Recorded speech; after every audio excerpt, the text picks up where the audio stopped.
Começou, hein? Conectamos, aparentemente está online. Vê aí. Pelo menos o Google diz para nós que está online, né? O Google diz que tá ao vivo. Pessoal, quem tiver conectado aí, nós vamos começar em 10 minutinhos. Obrigado aí pela participação.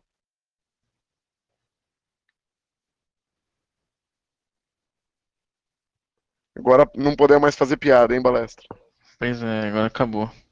Acabou a brincadeira Tinha uma aqui. outra boa aqui, mas eu vou deixar pra depois. Boa. O mais interessante aqui, aqui acho que o bate-papo e o perguntas e respostas, apesar de estar sendo feito o streaming, só quem está via o Hangout mesmo vai conseguir mandar por aqui. O resto é tudo ou no YouTube, ou Twitter, ou Facebook, né? É, exatamente.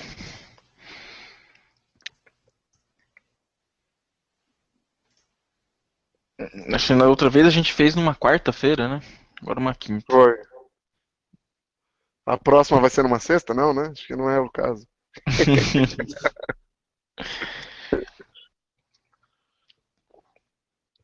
O também tinha sido 9h30, esse está sendo às 9, né? Então tem algumas diferençazinhas aí.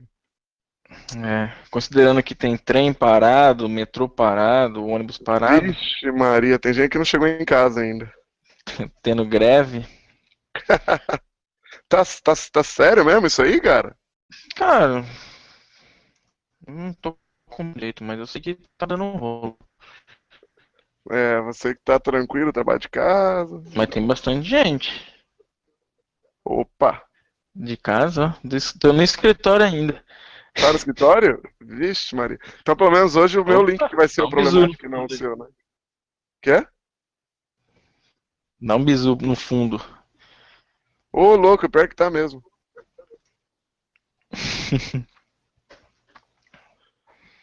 A Laila tá lembrando a gente aqui das coisas que a gente não pode esquecer. Daqui a pouco que a gente vai começar. Deixa eu ver se eu consigo ver a página aqui do YouTube por aqui. A Laila tá nos dizendo que tá tudo certo, que ela tá vendo. Tem um pessoal aqui mandando já feedback. Ah, legal, legal. Tá transmitindo ao vivo. Muito, muito legal.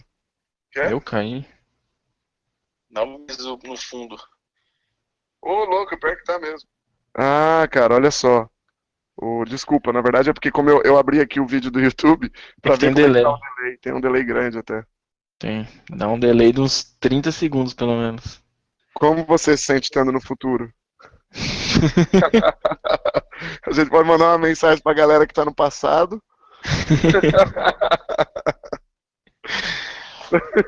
Bom, o bom é que a gente já sabe o que vai acontecer, dá tempo de tirar do ar, né? Se a gente Pois errar. é. Se falar muita besteira, você aperta finalizar a transmissão, depois você É. retoma de novo. Boa. Bom, Se de repente você falar que alguma das suas pesquisas você ferrou com alguém, você dá tempo de parar no meio do caminho ainda. Antes de certeza. ser público.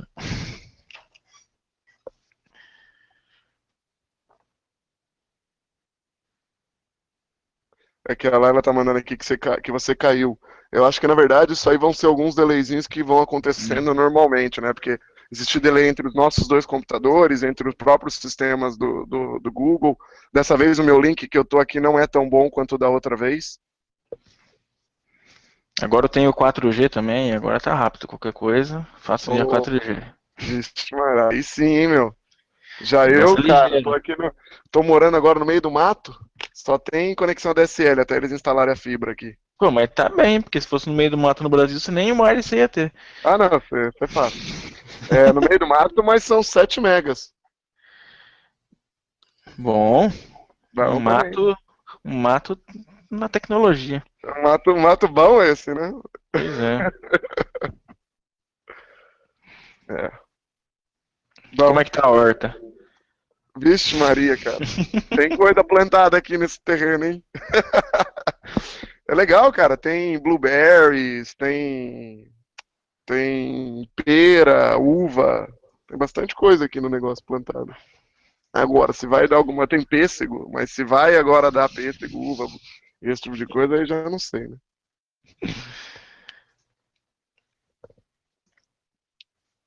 E Deixa eu você aí, fechar como é as que tá outras aí? coisas aqui. Eita, nós. Pra 5 minutos, hein, atrapalhar. pessoal? Se quiserem já começar mandando algumas perguntas, algumas bobagens, comentando, a gente tá no Twitter aí de olho.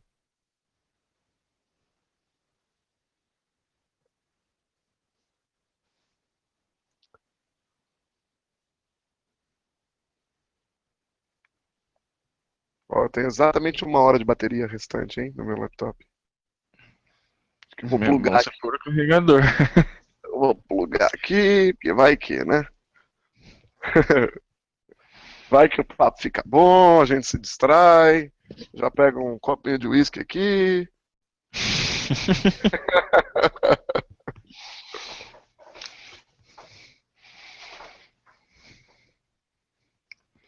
O meu tá. Pra aguentar o tranco, tá no Red Bull. Outra vida dura, hein? Acabamos de tomar uma fumada aqui da Laila. Nem tô vendo. Deixa eu desligar meu celular. Ela falou, chega de vida pessoal, vamos começar. Faltam 5 minutos ainda, Laila, relaxa. Ou meu relógio está totalmente errado, tanto no celular quanto no laptop. Não, tá certo. Que horas são aí? Aqui são 5 para 5 da tarde, na verdade 4 para 5 da tarde. Tá errado. Ó que beleza, ó. Olha que beleza. Solão lá fora. Ó, o que é essa câmera aí? É, tá vendo? É pra espionar a vida Fazer as noturna vizinhas. aqui dos bichos que vem. Cara, ó, a gente teve desde rato até raccoon, acho que é guaxinim, né? Gambá.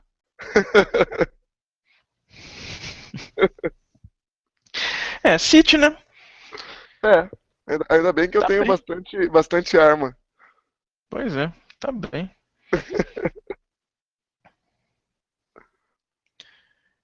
Hum, Ai, essa espera, viu? Pois O é. pessoal conectando. Tá parecendo eu quando eu casei, ficar esperando a noiva lá no altar. Vixe, Maria, hein? Que vida dura. Eu testemunhei, hein? Você esperou Você mesmo. vê. Olha, no meu casamento foi ao contrário. Como ela que pediu em casamento, ela que esperou. Boa. E aí, Deixa eu já tem pegar. pergunta já? Vamos dar uma Na verdade, checada aqui pra ver se. durante o negócio aqui, eu não vou ficar olhando os e-mails em si, né? As perguntas é para vir via Twitter e Uhum. Facebook, talvez a próprio YouTube, né? Que ela tá monitorando. Mas eu tô vendo aqui uns e-mails de uma galerinha meio atrasada querendo se inscrever agora, né? Dá uma respondida aqui pro pessoal, falando que a gente tá. Quem chegou atrasado pode conectar no Facebook para dar uma olhadinha. Olha só, mandaram uma foto muito legal aqui da melhor forma. Como vocês devem, o pessoal aí deve ter visto, né? A gente colocou uma campanha de qual a forma mais interessante de ver, né? O Hangout da HC. Aí mandaram uma foto que o pessoal do GRIS, né? Da UFRJ, Rafael mandou uma foto aqui super legal, uns bonequinhos do Capitão América, Homem-Aranha, Hulk, acompanhando aí com os super-heróis. Legal.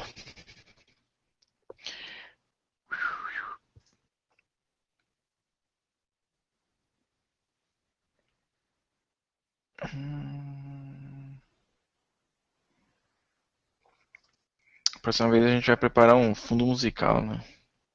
Boa, uma musiquinha de espera, tipo de atendimento. É, copiar a musiquinha da Ultra Gás e vou largar rodando. Olha lá, o pessoal aqui no Twitter comentando que fazem anos que eles não escrevem 140 caracteres. O Twitter obrigou as pessoas a serem mais concisas, né?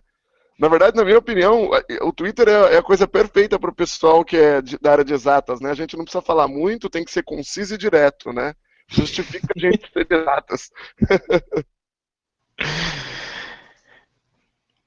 Não precisa nem justificar porque foi seco, né? Porque já não dá pra justificar. Exatamente.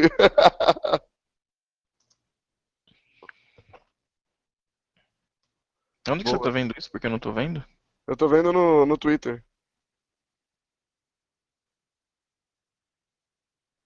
É porque, calma lá, deixa eu só explicar aqui para.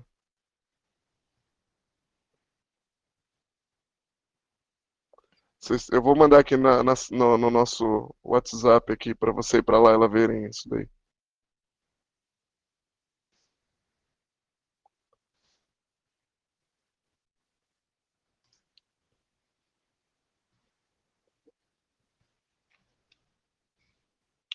Beleza.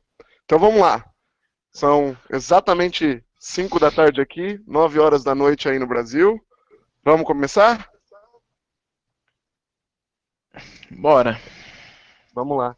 Então assim, bom, pessoal, vou começar primeiro de tudo agradecendo aí a presença de todo mundo, agradecendo o apoio aí do pessoal. Esse é o nosso segundo Hangout, tá? Então, desculpem se a gente ainda tiver algumas dificuldades técnicas, desculpem se o processo de inscrição ainda não foi o mais simples possível, a gente está procurando melhorar isso daí e tentar fazer com que seja mais frequente ainda esses Hangouts, né? Antes de mais nada, eu quero dizer que assim, se o pessoal quiser mandar perguntas, quiser fazer comentários, etc., a melhor forma é o Twitter, tá? A Laila está monitorando o Twitter para a gente e ela vai mandando aqui para nós numa sala do WhatsApp para a gente. Então, assim, a melhor forma é o Twitter. As duas outras opções aceitáveis que a gente responderia na hora seria o Facebook e o próprio YouTube. Tá? Mandar as perguntas por e-mail, comentários por e-mail. Infelizmente, durante o Hangout, a gente não vai estar olhando os e-mails. Tá?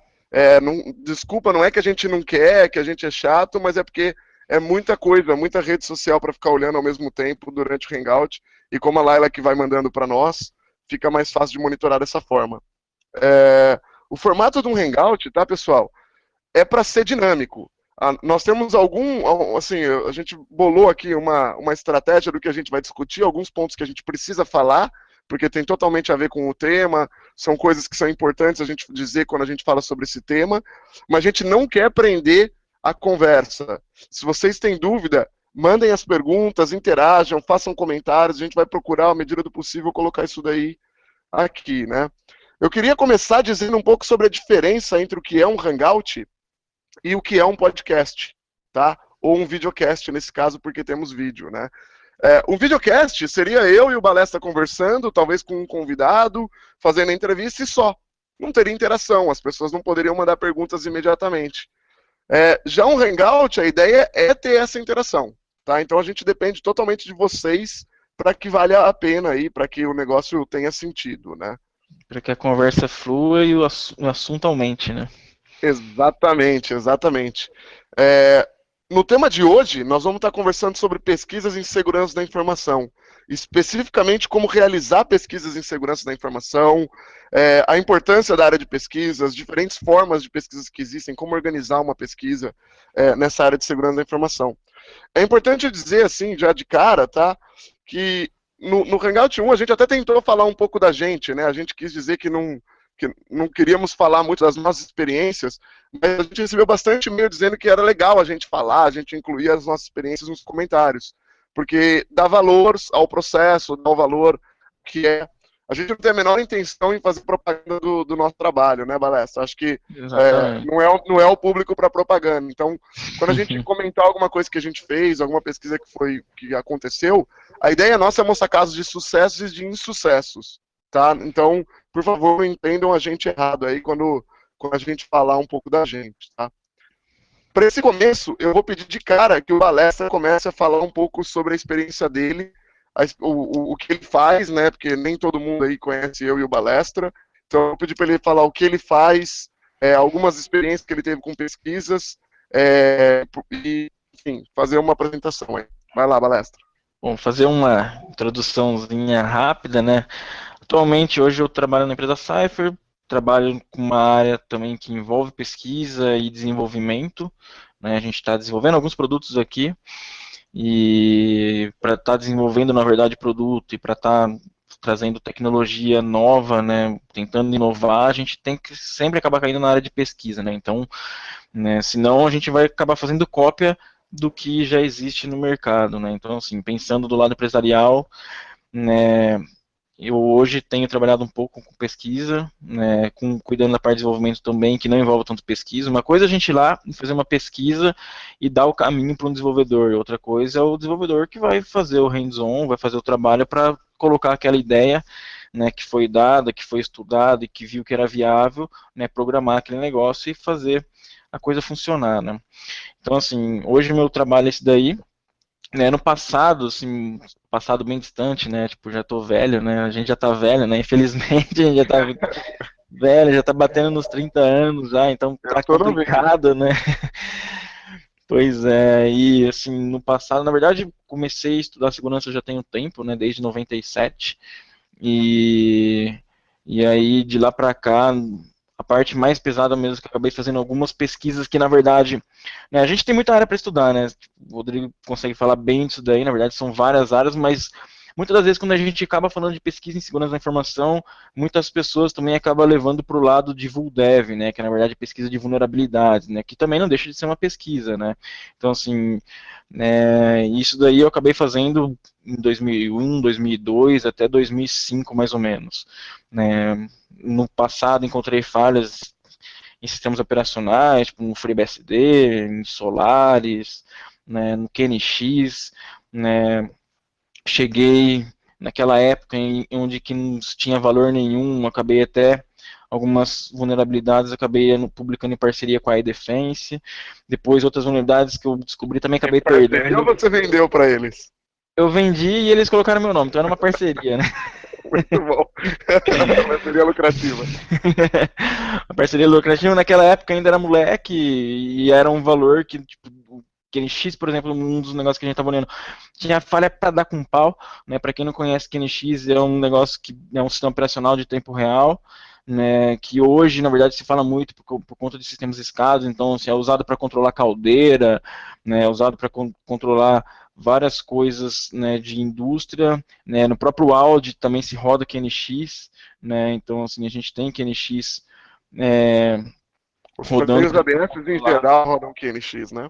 Então assim, poxa, então era um negócio que naquela época também tinha muita falha e naquela época eu vendi várias para iDefense e depois, na verdade, eles publicaram tudo isso daí, né?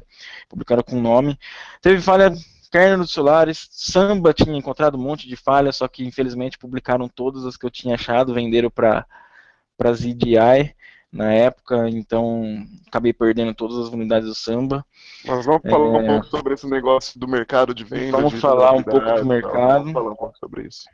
E acho que é um negócio, um assunto legal, que na verdade agora está bem falado, né? Na verdade, as questões de valores, né, não tem nada a ver com valores que eram praticados há 10 anos atrás, né? Os compradores também, na verdade, né, tá tendo um público diferente comprando também essas vulnerabilidades, né? Se no passado, na verdade, essas pesquisas eram feitas para tentar melhorar a segurança de alguns produtos e, óbvio, também vender informação, né? Mas o propósito inicialmente era dado como isso daí para melhorar a assinatura de IPS, né? Para você fazer algo pensando na segurança. Hoje, na verdade, essa pesquisa ofensiva, vamos falar assim, está sendo feito para permitir invasão, para ganhar conhecimento, para uma guerra cibernética que tanta gente fala, né, mas tem bastante coisa envolvida nisso daí, acho que vale a pena a gente tocar no assunto também.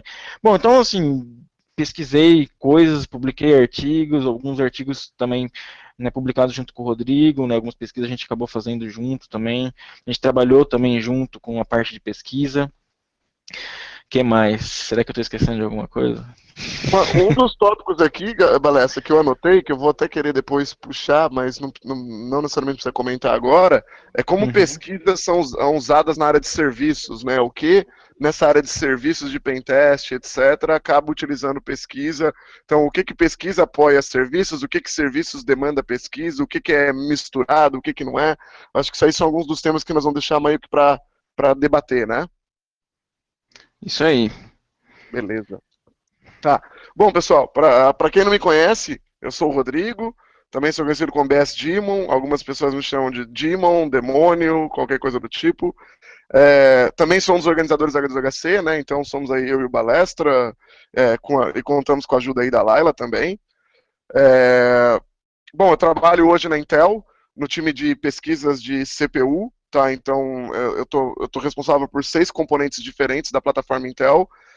Também sou responsável por todos os hackathons e focus efforts que a Intel realiza em diferentes produtos para a busca de vulnerabilidades nos equipamentos, nos componentes, etc. Hoje eu estou baseado no Oregon, nos Estados Unidos. Como o Balessa disse aí, né, a gente fez diversas pesquisas conjuntas no passado. A minha área é especificamente esse lado ofensivo da segurança da informação, né? Eu acho que, na verdade, o Balessa também, na verdade, tanto eu quanto o Balessa, a gente trabalha nessa área ofensiva da segurança da informação e não na área defensiva. Então a gente procura falhas, encontra vulnerabilidades, desenvolve novas metodologias de ataque. A diferença é que o Balestra foca nessa área de pen tests, ou seja, fazendo isso para empresas clientes, eu foco mais nessa área de pesquisas de longo prazo, desenvolvimento de componentes, etc., né, para a segurança. Desenvolvimento de tecnologias. Desenvolvimento de tecnologias, exatamente. Assim, eu acho que isso é legal porque vai dar 2 visões diferentes do que é pesquisa. Tá?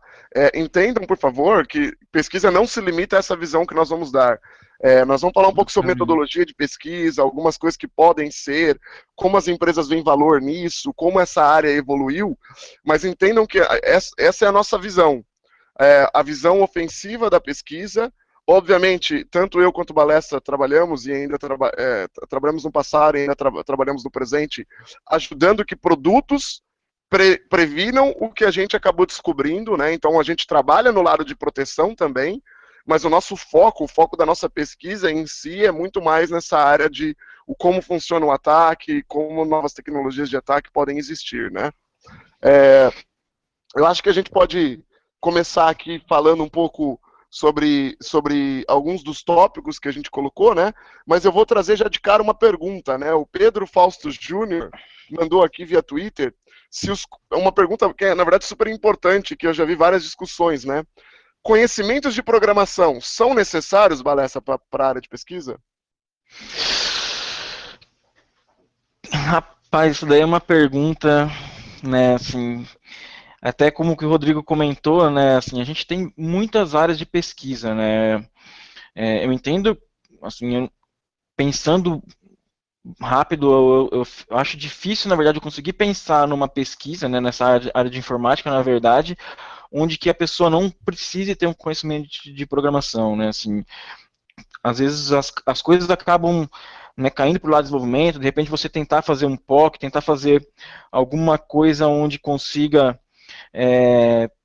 ter uma, né, reproduzir aquela ideia, né, tentar testar se aquela ideia que você está fazendo. Então, assim, eu acho muito difícil. Assim, a gente pode ter várias áreas de pesquisa, né, assim, a gente já teve tantas áreas, tantas ideias para fazer pesquisa, né, desde pesquisar, por exemplo, né, segurança de marca-passo, né, isso daí é um tempão atrás, né, que na verdade você envolvia a parte de radiofrequência, né, porque, puxa, marca-passo não tem segurança, né, e isso daí ainda assim que é um negócio que a gente não precisaria de tanto conhecimento de programação, ainda assim a gente precisaria saber gerar pacotes para retransmitir aquela informação que foi transmitida pelo o produto usado pelo médico, né, para estar configurando o marca-passo e para você poder mandar as informações e alterar o marca-passo a esmo aí do pessoal, né. Então, assim, na verdade eu acho que... Agora que você mencionou isso daí do marca-passo, deixa eu te interromper rapidinho aqui, cara, porque eu lembrei do Biochip, né? Acho que o Então, pessoal aí conhece, né, a revista da H2HC, que a gente, inclusive, acabou de lançar uma nova edição aí, essa semana passada, né, que é para baixar, é gratuita, né, www.h2hc.com.br/revista, e nessa última revista a gente falou justamente sobre o Biochip, né, inclusive o pessoal do Hackerspace Área 31 em BH foram os primeiros a implantar aí o Biochip no Brasil, né, e assim, existe pesquisa também nessa área, né? Que é justamente dispositivos implantados e segurança desses dispositivos, né? Exatamente. Então, assim, né, se até, eu acho que até o pessoal pode até, de repente, twittar, né, se conseguir fazer alguma pesquisa sem programação, mas eu acho que é necessário conhecimento em desenvolvimento, sim, porque acaba, o não conhecimento, às vezes você tem até as ideias do que dá para fazer, você entende o conceito da coisa, né, tem ideias de coisas que se pode pesquisar, mas eu acho que acaba ficando muito limitado em você não conseguir entender a fundo, não conseguir não de repente testar uma ideia ou outra, não reproduzir uma coisa ou outra que você queria fazer, para de fato validar se aquela ideia sua é válida, né? Pensando, óbvio, nessa pesquisa de segurança da informação. Tem um monte de pesquisa por aí que não precisa fazer nada, né, de É, desenvolvimento. eu acho que, na verdade, muita gente confunde um pouco quando a gente fala de pesquisa, do que é a pesquisa acadêmica, do que é uma pesquisa Sim. voltada para a área prática, né, para uma aplicação real. Uhum. E também, assim, na verdade, mesmo a pesquisa acadêmica, uma pesquisa mais científica, ela, no fim, deveria ter uma aplicação prática, mas lá no futuro, né, pensando no longo prazo. Eu acho que na área de segurança da informação especificamente, a academia acabou ficando um pouco, perdeu um pouco do respeito, porque muita coisa era em prática, muita coisa fugia da realidade. Então, assim, mas isso é uma característica da área acadêmica, da maioria, né, da área acadêmica, não toda a área acadêmica, mas da maioria da área acadêmica relacionada à segurança da informação. Mas uma pesquisa, ela Exatamente. envolve um embasamento científico, ela não envolve só uma ideia. Alguém pode ter uma excelente ideia sem ser um programador. O problema Exatamente. é, essa ideia é viável? Essa ideia é realística? Às vezes a ideia nem sequer é possível de ser implementada porque simplesmente ela quebra uma limitação da computação. Então, assim, é importante o conhecimento de programação para você conseguir entender o quanto essa ideia é válida, é viável, pode ser comprovada, pode ser utilizada, o quanto ela vai, no final das contas, ser útil. É isso mesmo, Exatamente. então, Palestra? Eu acho que a gente tem um No meu ponto de vista, isso daí. É exatamente isso. Você legal, soube legal. explicar melhor o que estava na minha cabeça. Vixe Maria. Bom, vindo aqui pro mais uma pergunta aqui do pessoal, né? O Kevin Clark mandou uma pergunta muito boa. Quais são os pré-requisitos para se fazer pesquisa em vulnerabilidades, especificamente em vulnerabilidades, ele pergunta, né? O que você precisa aprender bem antes de partir para essa área? Quer responder aí? Vai. Bom, na verdade, na minha opinião, né, o aprendizado em segurança, na verdade, até foi o tema do nosso Hangout 1, né, como aprender segurança da informação Exatamente. de verdade. Eu acho que é até legal, quem não assistiu, pegar o vídeo no YouTube e dar uma assistida. Mas, especificamente nessa área de vulnerabilidades, a grande questão é que as pessoas hoje, o cara tá muito preocupado em sair dando resultados, sair divulgando o resultado dele, do que especificamente fazendo uma pesquisa que seja decente, que tenha sentido, né? Então, quanto a isso, eu vou aproveitar essa pergunta do Kelvin, tá? E eu vou redirecionar um pouco para um dos temas que eu havia anotado aqui para a gente conversar, Balestra, porque eu acho que tem a ver. Eu acho assim, o primeiro passo de uma pesquisa é você entender qual que é essa motivação para você fazer essa pesquisa. Eu elenquei aqui algumas motivações que são comuns, tá? Então, uma delas é destaque pessoal, né?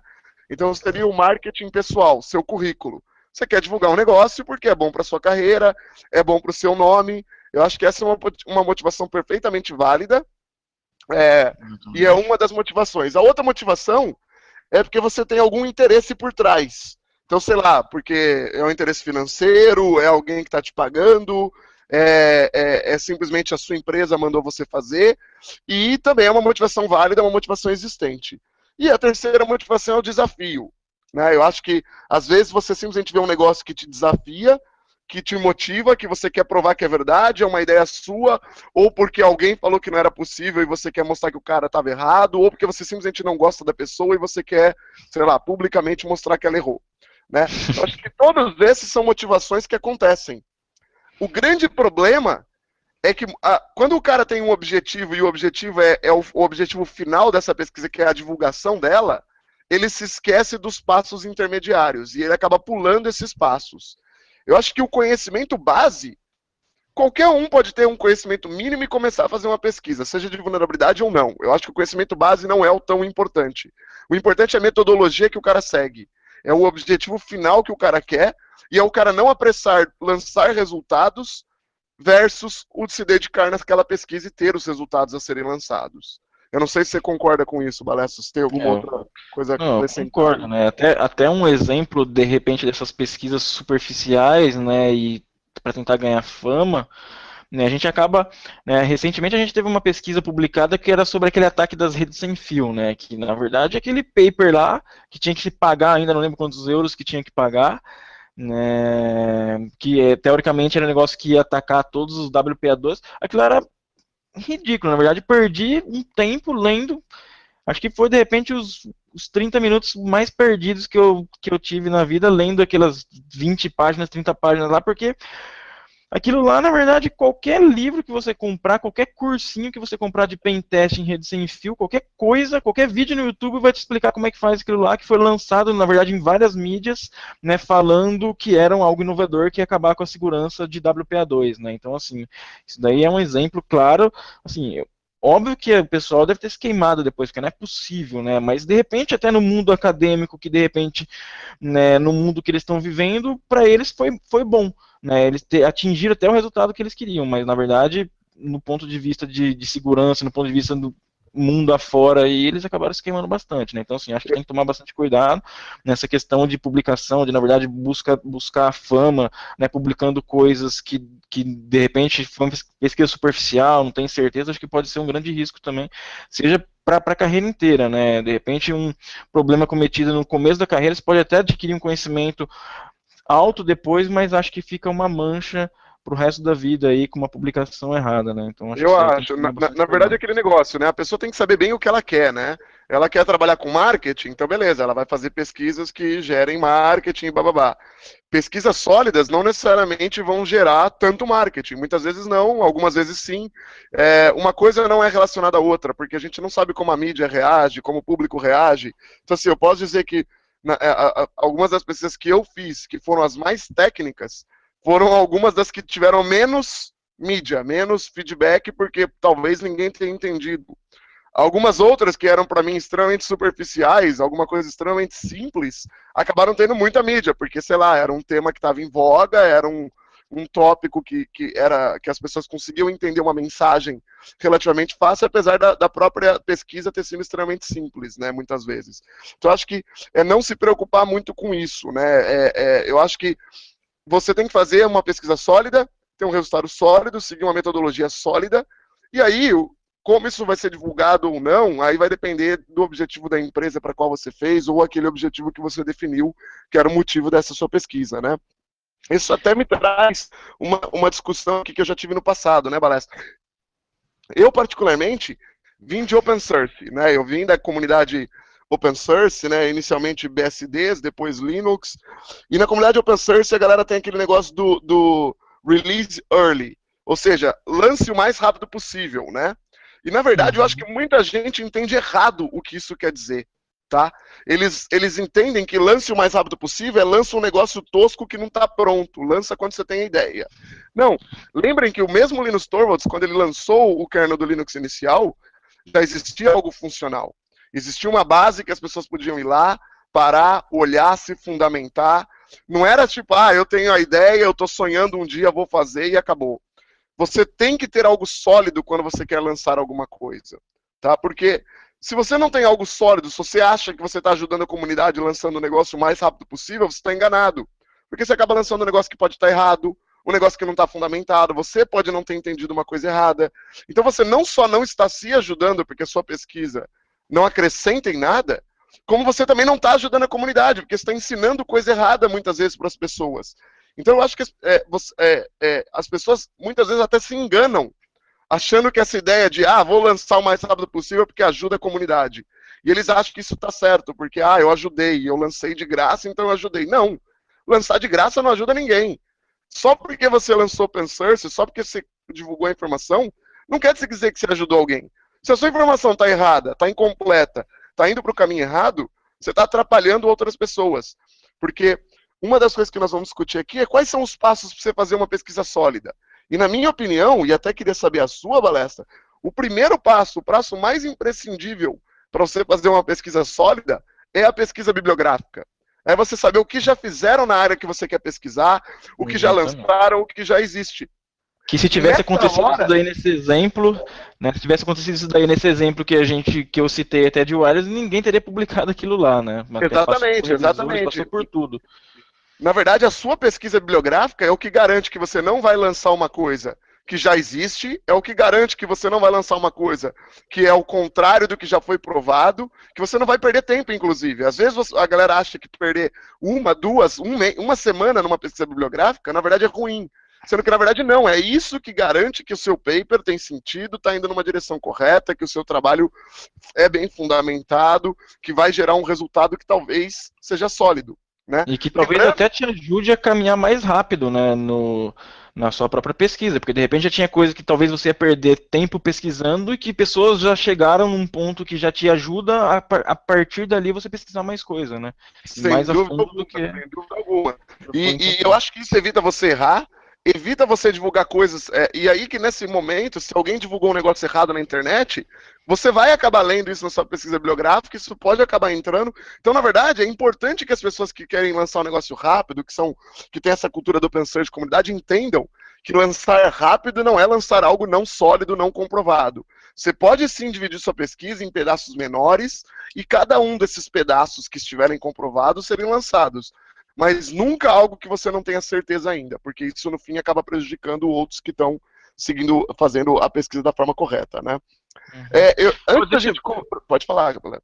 aproveitar e fazer uma pergunta aqui em relação à pesquisa, né? Você acha, né, que a qualidade da pesquisa dos dias de hoje tem caído ou, na verdade, né, tem a qualidade está se mantendo ou melhorou? Porque assim, o que eu vejo é que, na verdade, a gente tem, né, principalmente na área de segurança da informação hoje, né, a gente tem é, várias pessoas, né, que querendo surgir, né, no mercado, querendo destaque, né, algumas merecidas, outras não, né, e às vezes a gente acaba vendo, por exemplo, algumas notícias, né, de resultado de pesquisa, ou algumas notícias de coisas que são faladas avançadas nos dias de hoje, né, puxa, Rootkit, por exemplo, né, nesses dias, digo, 2 meses atrás, foi falado que alguns, né, alguns rootkits descobertos eram rootkits avançados, sendo que na verdade era rootkit extremamente mal feito, que fazia um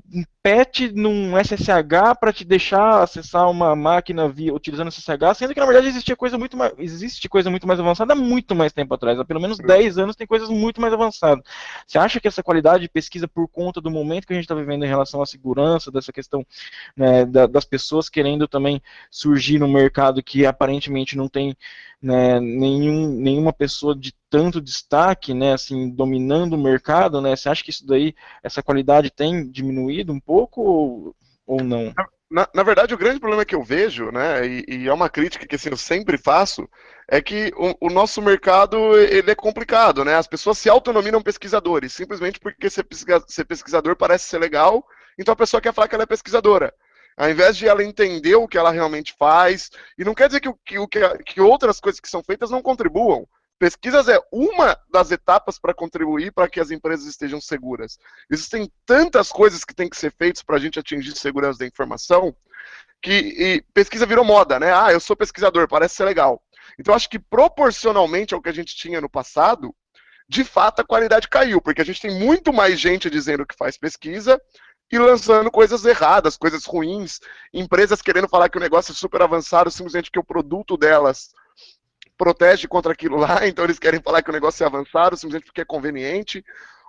Pessoas de marketing decidindo o que é uma pesquisa avançada e o que não é, o que é um absurdo, certo? Pesquisa é pesquisa, então o cara de marketing não tem nem o conhecimento base para saber se aquela pesquisa tem sentido ou não, então não deveria ser ele a decidir se o termo avançado deve ou não ser usado. Então, acho assim, proporcionalmente, a quantidade de pesquisas lançadas versus o que é bom, realmente caiu a qualidade. Em termos de número, eu acho que não, aumentou. Porque a gente tem muito mais gente hoje fazendo pesquisa. Então tem muita coisa boa sendo lançada. A única coisa é que Concordo. separar o joio do trigo, né? É uma coisa Não é tão extremamente fácil. complicada hoje, né?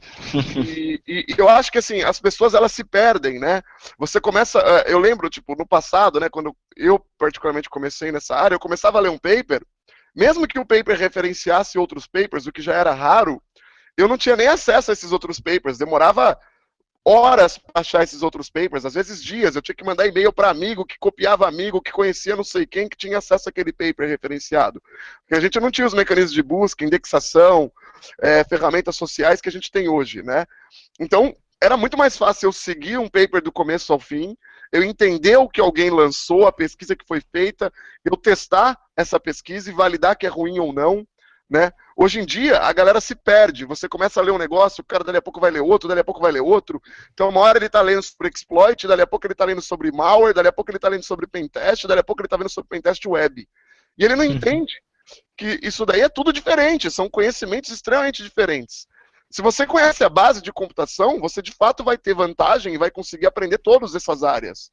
Só que realmente dominar, saber a fundo, acompanhar e inovar nessa área, e é importante entender que pesquisa nada mais é do que inovação, obviamente vai exigir conhecimentos mais profundos. Então você vai precisar focar, não tem o que fazer, né? Então eu vou trazer uma pergunta aqui, Balestra, e essa pergunta vai direto para você, né? O Bruno Alves falou assim: fala um pouco sobre a área de pesquisa no Brasil. Existe mercado para trabalhar com isso no Brasil? Pessoal, essa pessoal vai fazer pergunta difícil, tô achando, viu? Então, eu tô percebendo. Assim, no Brasil, eu acho que está melhorando, tá, a visão em relação à pesquisa, né? As empresas estão vendo essa necessidade e eu vejo que o governo tem tentado incentivar a pesquisa, né, em alguns meios, né, sobre alguns assuntos, né, mas eu entendo que o valor dado à pesquisa, né, fora do Brasil ainda é muito maior, né, do que dado aqui no Brasil. E acho que até por conta de reconhecimento, né? Então, assim, acho que se você até tomar como base um exemplo, né, quando a gente trabalhava naquela empresa de Dubai, né, eu lembro que uma das coisas que o pessoal, né, eles falavam que na verdade a área de pesquisa ia ajudar eles era aumentar o valor de homem-hora, né, de projetos que eles iam vender, porque na verdade as empresas que estavam comprando o serviço deles pagariam mais pela empresa que está sendo contratada, né, ter essa área de pesquisa. Então, assim, eles entendiam que a pesquisa era importante, né, entendiam que aquilo lá traria um diferencial técnico, né? Então, assim, era um negócio que já era valorizado há muito tempo, né? Então, assim, aqui no Brasil, eu vejo que é ainda um pouco difícil, na verdade, né, as pessoas darem valor na área de pesquisa, às vezes acaba entrando muitas vezes como um custo, e talvez até porque um mercado acaba não reconhecendo, não uma pesquisa de inovação, às vezes alguma pesquisa, né, que possa trazer um benefício, né, para uma prestação de serviço também, mas, assim, até o ponto de vista com essa parte de pesquisa, né, você está fora do Brasil, por exemplo, é um exemplo de que aqui no Brasil talvez é um negócio que é mais difícil de se trabalhar com essa área de pesquisa do que fora do Brasil, né, assim, hoje, na verdade, eu acredito que a pesquisa é mais valorizada fora do Brasil do que aqui, mas eu acho que a gente vai chegar num ponto onde essa pesquisa vai ser valorizada para estar criando tecnologia nacional, para estar tendo as empresas muitas empresas estão querendo fazer negócio hoje, né, com o Brasil, está instalando aqui centros aqui no Brasil, então assim, e está vendo também a qualidade de alguns brasileiros, né, então assim, eu acho que também esses pesquisadores brasileiros que acaba, né, se destacando, acaba também elevando aí a vontade, né, elevando a vontade das empresas de estarem ainda atrás de pesquisadores brasileiros que vê que existe uma qualidade aqui no Brasil também, né, não é um país que só tem mato, né, Não tem só carnaval. não tem só carnaval. Uma coisa aqui, ó, Bruno, né, que foi a pessoa que fez a pergunta, que eu acho que é Bruno. importante entender é que, primeiro de tudo, eu não vejo por que alguém deveria se limitar a somente trabalhar no próprio país. Entendo que existe pessoas e pessoas, existe dificuldade, existe desafios com língua, etc. Mas eu acho que, primeiro de tudo, você não deve se limitar a procurar apenas no país em que você mora. Esse é o primeiro ponto. Mas o segundo ponto não é porque, de repente, as empresas brasileiras não valorizam a pesquisa que não existem empresas que fazem pesquisa e que contratam no Brasil. Né? Como o Balestra bem colocou, várias multinacionais estão se instalando no Brasil, praticamente todas as empresas de antivírus já têm gente trabalhando diretamente no Brasil. Eu, particularmente, trabalhei para 2 empresas multinacionais que me deixavam trabalhar de casa, baseado no Brasil, apesar delas não terem escritório no Brasil. Então, uma das coisas que o pessoal não entende um pouco quanto à pesquisa faz uma pesquisa sólida. Vamos imaginar que você não trabalhe com pesquisa, você tem um outro trabalho na área de segurança, mas você quer vir para a área de pesquisa. Cara, faz uma pesquisa sólida no seu horário livre, perde tempo com isso, se dedica, lança isso. Faça uma pesquisa sólida e divulgue que as empresas vão te procurar, vão querer te contratar. E se você realmente fez um negócio legal, um negócio que atraiu a atenção delas, elas vão te contratar mesmo no Brasil. Você vai trabalhar de casa do seu país. Eu trabalhei por 4 anos de casa no Brasil. 2 anos em uma empresa, 2 anos e meio em outra, tá? E trabalhava de casa. Ou seja, para mim estava excelente. Hoje, a Intel, o único motivo da Intel querer que eu esteja nos Estados Unidos é porque, como eu tenho acesso a CPUs que não foram lançadas, para acessar essas CPUs, eu preciso estar no laboratório da Intel, que é só aqui no Oregon que tem, e tem numa outra localidade nos Estados Unidos. Se não fosse por isso, eu poderia trabalhar no Brasil de casa numa boa. Tá? A maior parte do tempo, inclusive, eu fico de casa mesmo estando por aqui, quando eu não tenho que conectar no equipamento. Então, isso é uma coisa legal da área de pesquisas. O trabalhar de casa não é uma coisa tão incomum. O Balestre também falou de brasileiros que se destacam, tá? Eu não sei se vocês sabem, mas todas as empresas grandes, sei lá, o time de segurança do Facebook tem brasileiro, o Microsoft Research, que é o departamento de pesquisas da Microsoft, é liderado por um brasileiro. Nós temos brasileiros no desenvolvimento do Xbox, no desenvolvimento do kernel do Windows, temos brasileiros trabalhando com Android, temos brasileiros na Samsung. Então, assim, o Brasil é um país extremamente reconhecido no exterior, e as empresas contratam brasileiros mesmo que sejam para eles ficarem no Brasil, tá? As empresas brasileiras estão começando a acordar para isso. Eu vi muita gente criticando, né?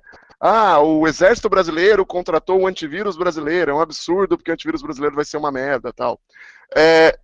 Esqueçam se o produto feito no Brasil vai ser bom ou não nesse momento. Vai demorar para amadurecer. Mas o fato de influenciar empresas brasileiras a começarem a pensar nisso, a terem pessoas pesquisando, a terem pessoas fazendo, também vai melhorar para que os pesquisadores no Brasil sejam mais valorizados, tá?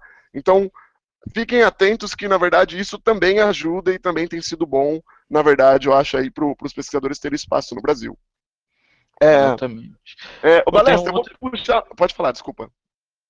Pode puxar aí os recados. Não, porque na verdade veio aqui uma pergunta aqui, eu até me perdi aqui de quem que fez a pergunta. Calma lá, deixa eu pegar aqui de novo. Mas é que foi muito bom. O Cristiano aqui... também. Então, até a pergunta da Valéria, mas é que o Cristiano ele fez uma especificamente sobre bibliografia, né? Que a gente falou da pesquisa bibliográfica ser uma parte fundamental da pesquisa. E ele falou assim, vocês citaram a bibliografia, mas seria interessante falar sobre literatura em inglês, porque em português tem muita coisa errada. O que você acha sobre isso, Balestra? Acaba caindo também naquela questão que a gente comentou, né? Da gente estar conseguindo identificar, né, qual é o material bom e qual é o material ruim. Assim, na verdade, existem materiais bons em português, né? E existem materiais bons em outras línguas também, né? Então, assim, a minha visão é essa daí. Esse exemplo, por exemplo, que eu citei de Wireless, era um material em inglês horrível, né? Não dá para pegar só por ele e falar que é um material, né, que por conta disso todos os materiais em língua estrangeira, né, são melhores, mas cai naquela questão que você falou também da proporção, né, assim, como fora do Brasil tem muito mais pesquisa do que, né, aqui dentro do Brasil, e na verdade muitas das vezes, né, pesquisas feitas por brasileiros são lançadas em outras línguas, então acaba que, eu acredito que no volume, né, a gente tem uma quantidade muito maior de pesquisa de qualidade feita em línguas que não são em português, mas existem pesquisas publicadas em português que também são muito boas, né. Tá. Bom, só antes de eu comentar sobre isso, pessoal, não esqueçam de usar a hashtag H2HC Hangout quando mandar a pergunta e também referenciar o H2H Conference, tá? Porque fica difícil para a gente acompanhar aqui as perguntas. Assim, Cristiano, né? Quem fez a pergunta? Cristiano. Não, Cristiano, né? Cristiano. Isso. Cristiano, eu acho assim, não tem cabimento você limitar a sua pesquisa bibliográfica numa única língua, tá? Você vai ter que pesquisar em inglês, porque, na verdade, a maioria das pessoas acabam lançando em inglês, mesmo quem são de outras línguas que não o inglês. Mas eu não acho que tem que se limitar ao inglês. Hoje em dia, com tanta facilidade que tem para você fazer uma tradução, e vamos convir, traduzir um artigo técnico, não é algo que você vai perder muito traduzindo do inglês automaticamente para o português, mesmo que você não leia o inglês. Uma pesquisa bibliográfica, uma pesquisa de referência anterior do que já foi feito, do que existe sobre um tema que você quer lançar, que você quer estudar, tem que ser completa, tem que ser em inglês, e vão aparecer papers que vão estar em francês, russo, sei lá. Nada impede que você jogue no tradutor automático e tenha uma ideia de se o paper é interessante ou não, para ver se vale a pena dar uma lida. Mas a maioria do que é interessante vai estar sim em inglês. Não quer dizer que porque alguma coisa em português é ruim, mas não dá para você fazer uma pesquisa bibliográfica sem utilizar termos em inglês. E, sinceramente, se você quer realmente que a sua pesquisa tenha impacto, tenha valor, você tem que lançar ela em inglês, tá? Mesmo que você lance também em português. Eu me lembro que um dos primeiros papers interessantes mesmo que eu fiz era sobre código polimórfico, né, código automutável. Isso foi, sei lá, em 98. E, cara, eu não falava nada em inglês, eu não escrevia nada em inglês. E isso não me impediu de lançar o meu paper em inglês. Eu tenho amigos, eu conheço pessoas que eu pedi ajuda, eu pedi para me darem uma força em traduzir. Uma galera se ajudou e foi. Eu escrevi o paper em português e um monte de gente me ajudou a transferir esse paper para inglês. Até hoje, eu não parei para reolhar esse paper e corrigir os erros de inglês. Mas parece uma criança escrevendo em inglês. Isso não impediu de o projeto, que na época chamava SC Morphism, receber a maior parte das contribuições de pessoas de fora. Na época eu lembro que o pessoal da Grécia e o pessoal da Rússia foram os maiores contribuidores no projeto, dando várias ideias, fazendo vários desafios para eu conseguir implementar novas funcionalidades. E assim, era um paper em inglês de criança, literalmente mal escrito. Tá? Então, eu acho que as pessoas se preocupam às vezes muito com formato, com MIDI, com o caramba, 4, ao invés de se preocupar de se o seu conteúdo é sólido, o seu conteúdo é interessante, revisar, traduzir essas coisas, você tem amigos, você conhece pessoas, e se você não conhecer, ainda assim a internet está aí para isso, né? É isso aí. Tem Pode falar. Oi. Tem aqui a pergunta do clandestino, na verdade ele até mandou 2 vezes, estava na lista aqui, né, mas como ele foi uma das primeiras e na verdade estava passando, né, por que a maioria das empresas gostam de pesquisadores, mas não dá espaço ou tempo, né, para pesquisar? Né, você acredita que acontece muito disso? Claro, na verdade, sim, o que acontece? Primeiro de tudo, a maioria das pessoas técnicas são péssimos comunicadores, né? Então, eu acho que isso em si já faz um desafio. Porque muitas vezes o cara que vai fazer a pesquisa, ele não sabe comunicar quais são os benefícios que a empresa vai ter. Obviamente, as empresas também têm níveis de maturidade diferentes. Algumas empresas acham que pesquisa é simplesmente o cara parar por 2 dias e ler sobre um assunto. O nível de maturidade faz muita diferença, porque vai valer o quanto que você vai ter de tempo para dedicar, o que a empresa espera daquilo. Também vai aquela motivação, né? Eu acho que é importante um pesquisador saber qual a situação em que ele está e quando ele vai fazer uma pesquisa. A sua empresa espera com essa pesquisa ganhar novos clientes? A sua empresa espera com essa pesquisa fazer marketing, só expandir a marca? A sua empresa espera com essa pesquisa melhorar um produto? São elementos diferentes que a empresa espera do resultado da pesquisa. Se você não entende esses elementos, fica difícil mesmo você conseguir se comunicar e negociar de uma forma boa o tempo de pesquisa. Na verdade, essa comunicação, essa experiência, o saber os resultados, o ter pesquisas que necessariamente gerarão resultados bons para a empresa, é o que diferencia um pesquisador júnior de um pesquisador sênior, tá? Muita gente acha que é só o conhecimento, mas não é só o conhecimento. Porque eu vi pessoas que eram muito boas, que sabiam muito, sentarem no computador, ficarem fazendo a pesquisa por meses a fio, tipo 6 meses, 1 ano, e nunca darem um único resultado de valor para a empresa. Não quer dizer que eles não fizeram coisas super legais, mas não fizeram nada que beneficiou a empresa de nenhuma forma. Então, é muito importante você entender, quando você está fazendo uma pesquisa, qual é o contexto dessa pesquisa. Se é para uma empresa, essa pesquisa tem que beneficiar a empresa de alguma forma. Se é por um desafio, essa pesquisa tem que satisfazer o desafio de alguma forma.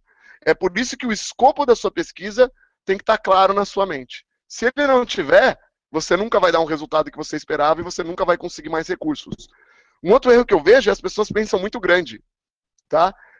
Eu nunca vi uma pesquisa que o cara define um resultado extremamente gigante e dá certo. Nunca vi. O que eu vejo são pesquisas onde você define uma coisa pequenininha, que tem um entregável real, uma coisa que você vê, você chega nesse nível, aí você, não, mas peraí, dá para fazer mais isso se eu tiver mais isso de tempo. E agora dá para fazer mais isso se eu tiver mais isso. E incrementalmente, você faz mais coisa e quando você vê, acabou virando um negócio extremamente complexo. Vou dar um exemplo. Quando eu estava na Qualis, né, eu, o Gabriel e o Pedro, nós fizemos uma pesquisa que lançamos na Black Hat em 2012. Né, a Black Hat, para quem não sabe, é o evento mais reconhecido nessa área de pesquisas e segurança da informação no mundo, né? E essa pesquisa que nós lançamos na Black Hat, na verdade ela foi gigante, eram mais de 60 técnicas de análise de malware, envolvia um laboratório de análise automatizada de malware, envolvia milhões de samples, dezenas de máquinas, gigas e gigas de memória. Né? Então, assim, é uma pesquisa que demorou 6 meses, 4 pessoas full time fazendo a pesquisa. Tá? A verdade é que essa pesquisa, sabe como ela começou, Balestra? Ela simplesmente começou com eu chegando para a galera e falando assim, meu, eu sinto que as empresas de antivírus dizem que os malwares usam virtualização, detectam virtualização, mas eu sinto que eles não detectam. Será que detectam mesmo? Eu vou fazer aqui pegar a técnica que todo mundo fala e vou tentar ver quantos malwares na minha base de malwares detectam isso. Conversei com a empresa viu que era interessante, porque iria salvar dinheiro em termos de comprar máquina física, né? Porque se os malwares não detectam virtualização, a gente poderia usar mais máquinas virtuais, menos máquinas físicas. A empresa falou, não, beleza, dedica aí, uma semana para fazer. Fizemos, o resultado foi legal. Os malwares não pareciam não detectar aquela técnica que todo mundo dizia que era mais comum. Aí a gente, não, peraí, mas quais são as outras técnicas que existem? Aí eu vi que não tinha bibliografia sobre o assunto. Ninguém nunca tinha feito um catálogo das técnicas. Algumas pessoas blogueavam, algumas pessoas falavam, mas ninguém fez uma coisa compreensiva sobre o assunto. Aí eu falei com a empresa, oh, peraí, a gente pode fazer um negócio compreensivo e toda vez que alguém pensar nesse assunto, vai lembrar da empresa. A empresa, pô, legal, vamos dedicar alguns meses a isso. Começamos a fazer o catálogo. Quando a gente viu, a gente pensou, peraí, mas existem outras técnicas de malware que também ninguém fez. Vamos ampliar o escopo. Com isso, acabou virando cada vez o escopo maior, maior, maior. Chegamos ao objetivo, que no fim era a empresa ser associada a essa análise de malware, a empresa que trabalha com isso. Hoje a Qualys é uma das empresas que trabalha nessa área, divulgou a marca pra caramba, na verdade aumentou o número de empresas que buscaram a Qualys através de pesquisas que buscavam soluções da Qualys nesse assunto e conseguimos chegar a um resultado. Mas tudo começou com uma ideia pequena, um escopo pequeno e acabou sendo incrementado. Legal. A Valéria aqui mandou uma outra pergunta já há um tempo, né, em relação ao meio acadêmico que você tinha citado lá no começo, Perfeito. né? Ela até perguntou se tem algo a dizer sobre, na verdade, a graduação, né, mestrado ou doutorado na área de segurança da informação, né? Assim, você acha que existe pesquisa mesmo de fato? Como é que tá? Você vê que tem aumentado esse número de pesquisas, né? Como estão essas universidades, né, em relação à pesquisa na área de segurança? Você que até já fez, né, na verdade, mestrado aqui. Uhum. Bom, assim, eu fiz o mestrado, né? Comecei o doutorado, parei quando vim aqui para a Intel especificamente, mas com certeza tenho a ideia de voltar, continuar o meu doutorado, né? É, eu acho assim, Balestra, você sabe que eu sou um grande fã do Sergey Bratus, né? Ele que já Sim. foi keynote da H2HC no Brasil e já veio palestrar no H2HC no Brasil em diferentes ocasiões depois de ter sido keynote. Falando nisso, só para avisar aqui antes que a Laila me mate, O os primeiro keynotes da recado. H2HC desse ano, né? Os keynotes da H2HC desse ano já foram divulgados, tá, pessoal? Quem não viu no site da H2HC, por favor, dê uma olhada. Hoje nós vamos ter o Hashbreaker, né? Que é o Daniel J. Bernstein, que é só o cara que criou o Kmail, é um dos caras mais paranoicos em segurança da informação que eu já conheci. Ele fala muito sobre criptografia, é um cara que tem uma visão absurdamente prática sobre o assunto e, especificamente, também é um cara acadêmico. E o Halvar Flake. O Halvar Flake é um dos caras que revolucionou a área de engenharia reversa no mundo, tá? Ele criou aquilo que hoje a gente conhece como BinDiff, tá? Que é a ferramenta para comparação de binários. Ele é um matemático alemão, tá? Então, outro cara acadêmico, então também é keynote do H2HC, né? Então, mas é um cara acadêmico, mas a empresa dele foi vendida para o Google por alguns milhões de euros, tá? Então é um cara acadêmico, mas que soube trazer a aplicação prática. E assim, eu mencionei o Sergey Bratz, mencionei os keynotes da H2HC para mostrar que existem sim acadêmicos que trazem resultado para a área prática, tá? A gente critica muito a academia porque, infelizmente, no Brasil e também no mundo como um todo, a maior parte do que vem da área acadêmica é ruim. Não está ajudando na área de segurança da informação.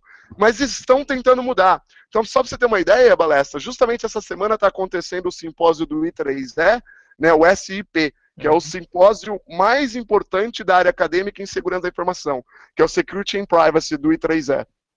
Os chairs, né, ou seja, a galera que aprova paper do I3E hoje conta com o Felix Linder, que também foi palestrante da H2HC o ano passado, e o Sergey Bratus. Ou seja, dois caras que são famosos na comunidade de hacker, que são famosos por lançar pesquisas extremamente práticas, mas que têm, obviamente, um background acadêmico forte, e eles são chairs dessa revista, o que mostra que a área acadêmica está se mudando para aceitar mais coisas práticas. Então, Valéria, existe luz no fim do túnel, existe uma opção, é possível.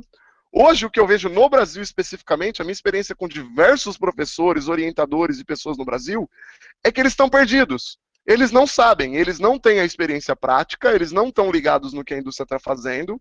Mas se você chegar e falar para eles, poxa, eu quero ter um orientador de fora, eu quero trazer um cara que tem uma visão mais prática, em geral, eles têm aceitado. Tá? Então, um grande exemplo é aí o Igor, que foi um dos fundadores originais aí da H2HC.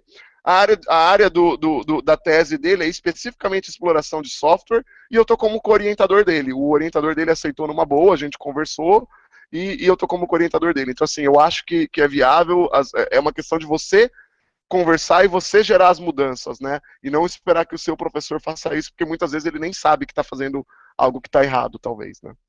Exatamente. Aproveitando a parte de pesquisa também, né, tem a nossa revista que a gente publicou a última versão agora recente, né, e pedir para o pessoal também que tiver, né, querendo escrever artigos também, que a gente está disposto a ajudar. Na verdade, a gente tem uma equipe de revisores que acaba sempre dando bastante dicas sobre, né, coisas para se fazer e coisas, né, para melhorar no artigo. Então, assim, mande coisas para as revistas também, né, que a gente vai ter prazer em ajudar a publicar o artigo na revista, né, seja de uma pesquisa muito... Pode falar. Na verdade, isso que você falou de que os revisores ajudam, eu acho que é super importante ficar claro, tá? Hoje o editor da revista, né, o Gabriel, ele inclusive é outro brasileiro que também trabalha aqui na Intel, né, no mesmo time que eu, o revisor da revista, todos os revisores, as pessoas que colaboram na revista, eles procuram não só, entendam que a revista, o revisor não está lá para julgar o seu artigo, simplesmente, ele está lá para te ajudar a fazer um artigo melhor, mais sério. É uma excelente oportunidade para quem quer começar a escrever, quer começar a ter valor, usar gente com mais experiência nessa área para ter esse feedback, né? Eu acho que é importante isso daí que você mencionou dos revisores ajudarem. Isso aí. Que Bom, mais, Valeta? Tem mais notícia aqui que a gente tem que falar, porque antes que a Laila mate a gente, né? Tem a campanha da foto do Hangout, tá, pessoal? É, a ideia é vocês mandarem fotos aí para nós, com vocês assistindo o Hangout, né? A melhor foto vai ganhar aí um kit de brindes do H2HC, né? E uma outra notícia é que esse ano nós vamos ter o H2HC University, que a ideia é fazer um H2HC para um público que está mais começando, né? A gente percebeu que o H2HC é um negócio extremamente avançado, as palestras são bastante técnicas, são muito boas, né, mas bastante avançadas. A nossa intenção com o H2HC sempre foi permitir que as pessoas se reúnam, gerar essa união, mas muita gente acaba não vindo porque tem medo de não conseguir acompanhar. Então, esse ano, em paralelo ao H2HC, nós vamos ter a H2HC University, onde vão ser palestras mais para quem está começando mesmo, né? E dentro da H2HC University, nós vamos fazer o Slackware Show. O Slackware Show, para quem não sabe, é um evento de Slackware Linux, né? Que a ideia nossa é trazer essa comunidade do open source para junto de segurança da informação. Porque o espírito de pesquisas, de divulgar, de compartilhar, de segurança, né, da informação é o mesmo que o espírito de divulgar do open source. Então a gente tem que unir essas comunidades. Então aí a gente conversou com o pessoal do Slackware Show e acabou fazendo aí essa união. Em breve nós vamos anunciar as inscrições para o H2HC University, né? é isso aí. Beleza. Bom, em relação aqui, o Samuel, na verdade, ele fez algumas perguntas aqui, né, mas uma principal também que vem em relação ao foco, né, ao definir o que a gente está querendo pesquisar. Ele perguntou se, na verdade, acredita que tem que ter um foco mesmo, né, ou, na verdade, né, uma loucura dele gostar tudo de segurança e informação, isso daí atrapalha, né, para se fazer pesquisa. Tá, eu acho que atrapalha, tá? Pesquisa, na verdade, envolve foco. Né? Eu também gosto de um monte de coisa, eu gostaria de poder ler sobre tudo, estudar sobre tudo, mas infelizmente nós somos limitados, né? Nosso tempo é limitado, nossas capacidades e recursos são limitados, você tem que saber aquilo que você se interessou, se comprometer com aquilo. Isso, na verdade, na minha opinião, é uma das coisas que mais dificulta as pessoas mais jovens hoje, né? Porque são tantas informações, tantas coisas legais de se fazer, a gente quer tanto mostrar um resultado que às vezes a gente esquece que antes existe aquilo que eu chamo de hora bunda trabalhada, né? Que é literalmente sentar a bunda na cadeira e trabalhar, tá? Eu acho que o foco é essencial. Obviamente, você não precisa sair focando agora. Você pode dar uma olhada em vários temas, vários assuntos que te interessam, para você ter uma noção do que está acontecendo. Eu, particularmente, procuro sempre saber um pouco do que está acontecendo no mundo. Eu perco horas do meu dia para ler sobre as novidades em geral. Mas aquilo que eu me foco, aquilo que eu me dedico, aquilo que eu me estudo, que a maior parte do meu tempo é dedicado, é sempre focado. Eu concordo, assim, na verdade, né, você ter uma noção das coisas que existem é uma coisa, agora, na verdade, ficar lendo um pouquinho de cada coisa e, na verdade, antes mesmo de terminar uma pesquisa, você mudar de assunto, eu não vejo nenhum problema em, de repente, você fazer uma pesquisa, definir o objetivo daquela pesquisa e concluir aquela pesquisa, e, de repente, mudar para uma outra que não tem nada a ver com o assunto, né, mas uma coisa, né, focar naquela pesquisa e conseguir entregar o resultado daquela pesquisa e atingir o objetivo que você definiu, né, ou, de repente, até, né, passar desse objetivo, né? Outra coisa é a gente, na verdade, ficar um pouquinho numa pesquisa, outro pouquinho em outra pesquisa e ler um pouco de uma coisa e ler um pouco de outra coisa e, na verdade, acaba não conseguindo entregar um resultado diferenciado em nada, né? Eu acho que até por isso que é importante, né, esse negócio de você definir objetivos pequenos na sua pesquisa, porque nada impede de você mudar de interesse, etc. Mas é importante a gente lembrar que o ser humano é de hábitos, né? Nós somos uma criatura de hábitos. Para nós, a tendência é a gente sempre fazer a mesma coisa. Se você criar o hábito de parar as coisas no meio, vai ficar muito difícil depois você evitar que esse hábito se torne o normal para você, tá? Vai ficar mais difícil ainda. Você está criando barreiras para você mesmo, né? Então acho que é importante você conseguir seguir e ir até o fim, né? O Kelvin, né, perguntou aqui um negócio que tem bastante a ver também, eu acho que com essa mesma pergunta do Samuel, né? É bom saber um pouco de tudo antes de partir para a área de pesquisa? O que você acha, Balestra? Então, assim, um pouco de tudo em segurança, né, na verdade, que foi até a pergunta dele. Eu acho que não necessariamente. Na verdade, você tem que definir o que você quer da área de pesquisa. Acho que saber um pouco de tudo, na verdade, quem sabe de tudo, na verdade, não sabe de nada direito, né? Então, essa daí é um problema, assim. Você pode ter uma noção, na verdade, do que dá para você fazer, né? E as áreas que existem, mas eu acredito que você tem que focar numa área que você quer e partir para aquela uma lá, nem que você não saiba nada de outra, né? Assim, tem áreas que, por exemplo, não sei nada, né? Assim, só tenho uma noção porque alguém me falou, porque eu li uma notícia de um site cnn.com que não tem que assim, que não é nenhuma fonte confiável técnica, né, mas na verdade porque é um assunto que talvez não me interessa tanto, né, mas outros assuntos já chamam mais atenção, então você acaba focando e acaba lendo mais sobre aquele assunto e na verdade acaba se aprofundando. Então assim, eu não acredito que você precisa saber um pouco de tudo antes de partir para a área de pesquisa. Na verdade, você tem que saber o que você quer, né, atingir com uma pesquisa, né? Na verdade, definir, puxa, eu quero fazer uma pesquisa de exploração de software, eu quero fazer uma pesquisa de vulnerabilidade, eu quero partir para uma área médica, eu quero partir para uma área de detecção de malware, eu quero partir para uma área, não sei, para mexer com radiofrequência. Se eu vou querer mexer com radiofrequência, não tem por que eu querer saber a assinatura de IPS de rede, né? Então, assim, eu acho que a gente, na verdade, tem que definir o que a gente quer. Você acha que isso daí também vai também muito ao negócio de ter networking? Porque o que eu vejo é que as pessoas não conhecem outras, né? E às vezes também tem medo de pedir ajuda, de se comunicar com outras pessoas. Eu, particularmente, quando começo uma pesquisa, sempre contacto alguns pesquisadores que eu conheço, que eu sei que atuam com coisas que talvez sejam similares, para ouvir a opinião deles. Assim como eu sou contactado por muitos pesquisadores para dar minha opinião sobre coisas que eles estão fazendo que tem a ver com, de repente, assuntos que eu pesquisei. Eu acho que, assim, esse foi um dos objetivos da fundação do H2HC.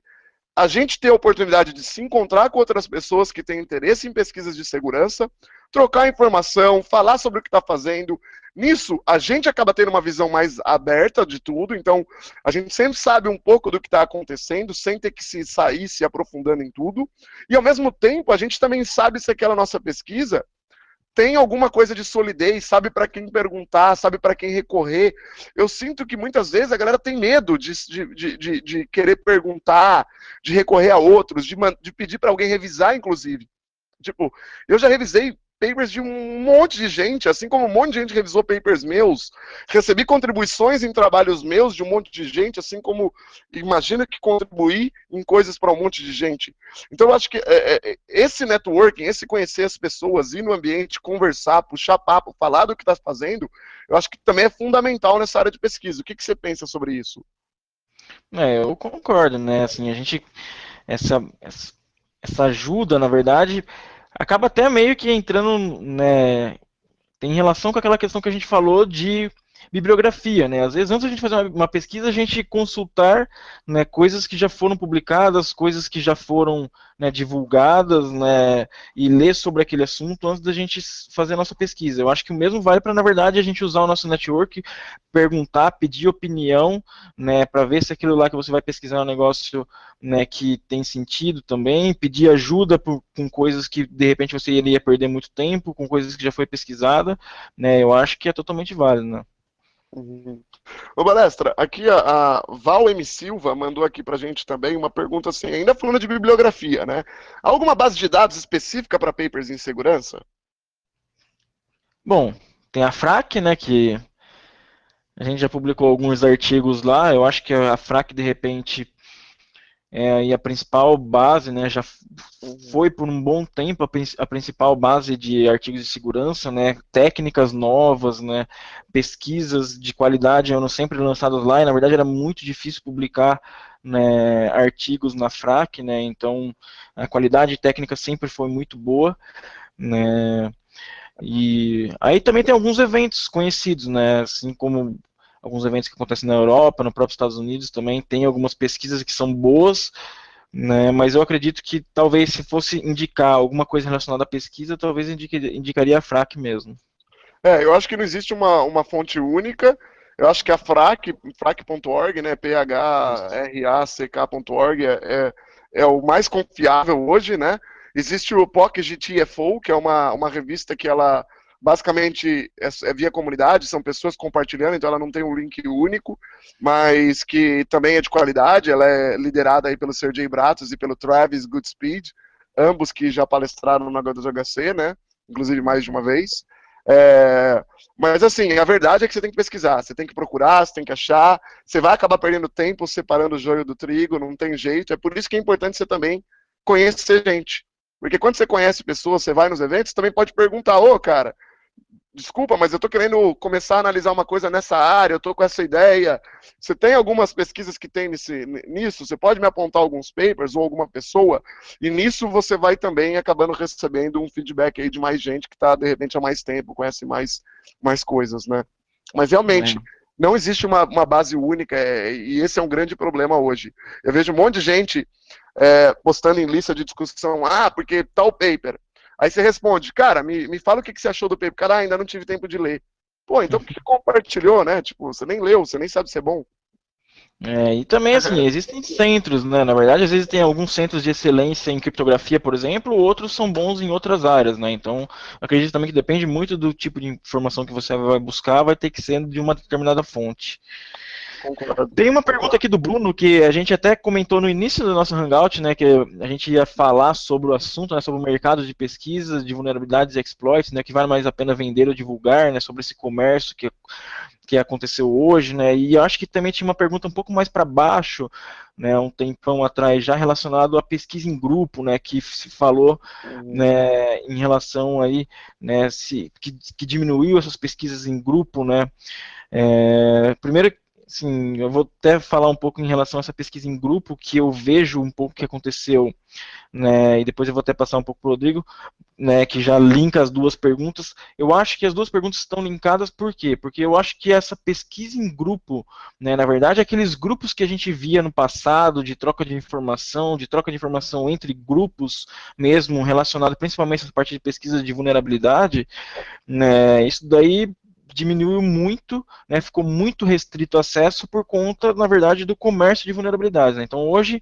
existe um comércio de vulnerabilidades que as pessoas ganham dinheiro com isso, na verdade, um valor que há 10 anos atrás, né, as pessoas não pagariam nada. Quanto que custava, né, se a gente lembrar uns 10 anos atrás, por quanto que a iDefense divulgava que era um prêmio para quem descobrisse uma vulnerabilidade no IS, por exemplo, lá, era coisa de US$ 10.000, que naquela época era um valor até alto, mas se a gente olhar perto dos valores que se pagaria hoje, uma vulnerabilidade num IS, num Apache, num PHP, num Nginx, é algo muito maior. Né? Então, assim, eu acho que, na verdade, essa troca de informação entre grupos em si, né, ficou muito restrita por conta desse mercado, né, de vulnerabilidade. A gente já teve problema, né, de a gente ter encontrado vulnerabilidades no passado, né, isso daí já tem um tempo já, né, na época era até um HPOX, a gente encontrou uma vulnerabilidade no HPOX, e como a gente não tinha uma determinada versão para testar, né, a gente passou para um outro grupo, esse grupo acabou vendendo a vulnerabilidade, né, assim, e naquela época o valor não era nem tão alto, né, imagine como é que vai ser hoje, né, então assim, o que você acha em relação a essa pesquisa de grupo e na verdade já emendar com essa questão aí da, do mercado, né, de vulnerabilidades, de exploits, né, em questão em relação a vender ou divulgar? A verdade é que, assim, segurança da informação passou a valer dinheiro, né? Na verdade, pesquisas em segurança da informação passou a valer dinheiro, especificamente vulnerabilidades e malware passou a valer muito dinheiro, né? Eu lembro, realmente, quando a gente tinha lá a Private, trabalhava na IBM, putz, não tinha nada a ver com a área de segurança, nem na área de segurança eu não trabalhava, eu era desenvolvedor de ferramenta de debug, coisa de kernel, não tinha nada a ver com a área de segurança da informação. E do nada, começou a ter valor. Eu lembro que até quando saímos da IBM, fomos lá para Dubai, né? Foi até engraçado, porque, tipo, quadriplicou o salário da noite pro dia, né? A gente até ficou perdido com, caramba, do nada tava chovendo dinheiro, parecia, né? Mas isso realmente fez com que parasse a contribuição entre grupos, uma contribuição um pouco mais voluntária. Não que não existe, ainda tem a relação mais próxima quando se fala de vulnerabilidade. Quando se fala de uma técnica, de coisas mais genéricas em pesquisa, não especificamente, eu tenho um bug, eu tenho um exploit, ainda existe muita colaboração. A Sim. diferença é que a galera não vai parar e trabalhar horas com você num paper seu. Né? O cara tem que ser um cara mais próximo seu para parar realmente horas para trabalhar com você num paper seu. Senão, o que vai acontecer é que ele vai dar uma ajuda mínima e vai te colocar talvez no caminho, mas não parar por horas. Então essa colaboração ficou mais fraca. Mas eu vejo que as pesquisas também ficaram bem mais difíceis. Muitas coisas hoje exigem times inteiros para você pesquisar, ou um orçamento que talvez seja inviável você pesquisar sozinho. Por isso que essas empresas acabam criando grupos de pesquisa delas, né?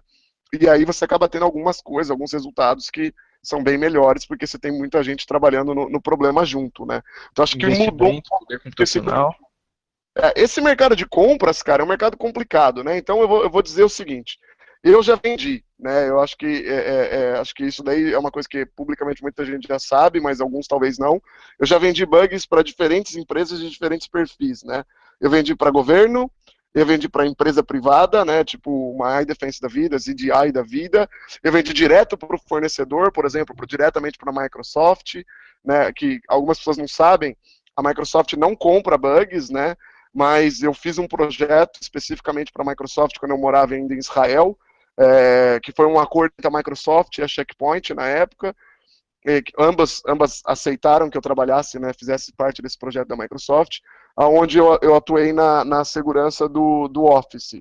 Tá? Então, acho que algumas pessoas viram que eu comecei a lançar bugs de Office, especificamente PowerPoint, Excel, Word, e do nada parei. Nunca mais lancei nada na área. Isso foi parte do acordo assinado. Né? Então, assim, eu acho que vender exige muito você entender o que você está fazendo. Você não quer vender para uma empresa qualquer, para um cara qualquer, porque isso vai ser usado no crime cibernético. Talvez você também não queira vender para um governo de comportamento duvidoso, porque você também não quer que o seu próprio exploit seja usado para espionar contra você ou contra o seu país, né? Eu acho que é uma área que você tem que tomar bastante cuidado. Eu recomendaria para quem quer começar a vender, começar com uma iDefense da vida, começar com uma ZDI da vida, que basicamente usam a compra dos exploits para acabar divulgando no futuro.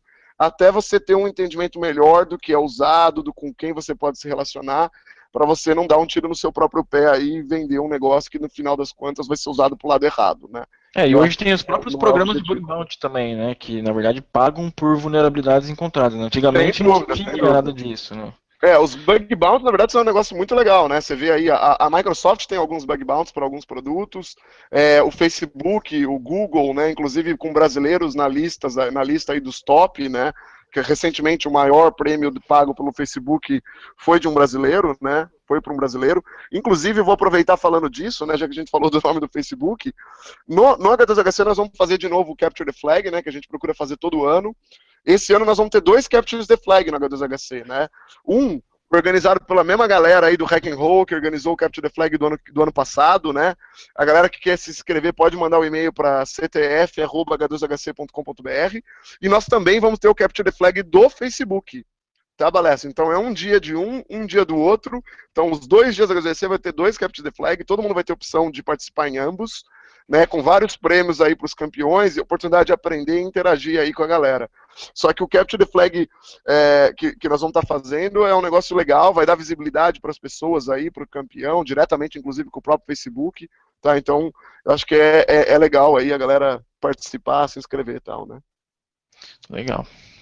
Ô, Balestra, eu vi aqui uma pergunta do Samuel, né? E ele disse aqui, né? Ele é da área de gestão de segurança da informação, mas ele também gosta da área técnica, né? É possível manter um perfil profissional em ambos? Eu acho que essa pergunta é bem legal para você, porque especificamente você é um cara extremamente técnico, é um cara que ainda está atualizado tecnicamente, faz as coisas técnicas, põe a mão na massa, mas ao mesmo tempo você tem uma equipe que se reporta a você, né? E aí, é possível manter ambos?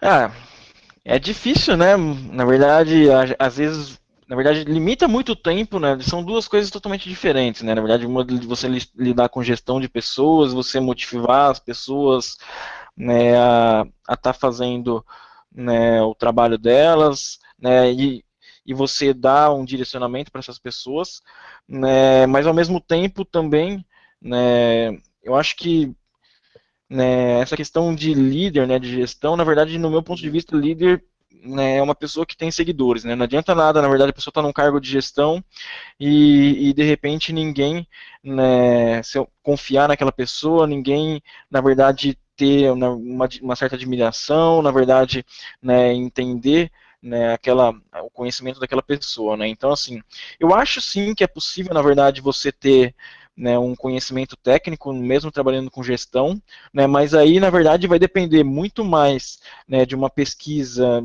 talvez fora de um horário de trabalho, né, que vai te trazer resultado, que vai te trazer, né, um conhecimento, do que, na verdade, né, uma pesquisa, né, na verdade, você aprender muito com o seu trabalho, aprender a parte técnica, vamos falar assim. Muitas das vezes você tem que participar, né, ter conhecimento técnico para poder dar pitaco, né, nas coisas que estão acontecendo, mas eu acho assim, na verdade, a pessoa que está trabalhando tecnicamente, né, e principalmente trabalhando na parte técnica com pesquisa, é óbvio que ela vai desenvolver um conhecimento muito maior, né, do que uma pessoa que só trabalhar com gestão, né, e fizer algo, né, algumas pesquisas em horas vagas, né? A não sei que tenha muita dedicação dessa pessoa também para conseguir acompanhar, né? Mas eu acho sim que é possível ter os dois perfis aí, né? Trabalhar, né? Você ser um bom técnico e ter uma parte de gestão, né? Trabalhar com gestão, né?